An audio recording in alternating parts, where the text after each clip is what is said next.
Alright, so for this video I'm going to be showing you how to add content to the courses that you're going to be teaching from. In other words, the courses that the students are going to be able to see and access, the content you put on there for them.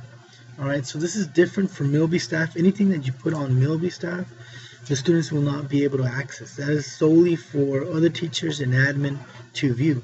Okay, so in order to add content for students to see, you need to go to courses, or actually go to Milby High School. Click on Milby High School when you're in the home, and to first of all view the courses that you are teaching.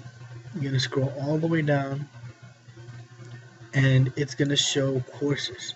Now my courses look a lot different than your courses, but your courses will say semester 1 algebra or semester 2 ELA, so on and so forth, right? And so the stuff that you add on the courses here are going to be the things that the students are going to be able to access and are going to be able to see. Okay, so as an example, let's look at my 8th grade ELA course. Okay, and as I had mentioned earlier, the district for core classes only added a whole bunch of resources here: lesson plans, planning, pacing calendar, scope and sequence, and even mock lessons based on units. And this is all basically following their curriculum. Now what I suggest that you do, if you haven't done so already, is just go through the content that has been preloaded for you already. If we look at some of these, we have some resources, we have some example lessons.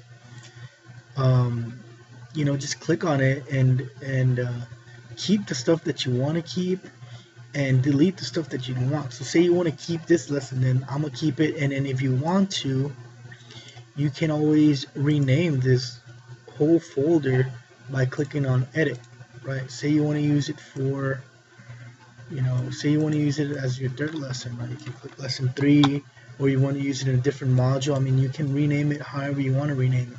Right, and so what I'm trying to say is that you can rearrange the stuff that you want here. But first of all, you need to go through the stuff that's given to you, figure out what you want to keep, what you want to delete, right, and then reorganize your courses accordingly. Okay. Now let's say, for example, this folder here, it's got nothing on it, and I really don't want to name it lesson 2. What you can do is you go here, you can edit it and rename it, of course. Or if you want to just trash it all together, you can just click on it and then click on delete, and it'll ask you, yeah, I want to delete or not. And so that's how you kind of just rearrange the materials that are already provided for you.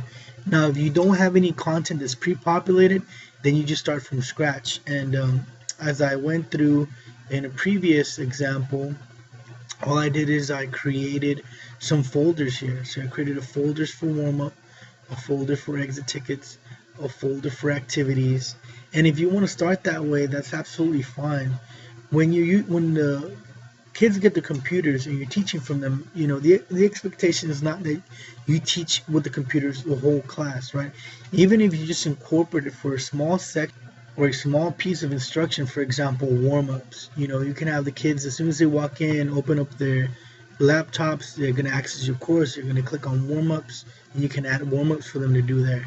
Or you can do exit tickets, right? Go through your lesson as normal, and then at the end, before they leave, have them open up their laptops, and you're going to place some exit tickets for them to complete, and then they can submit it to you right there online. Also, as you get more comfortable with it, you can add activities.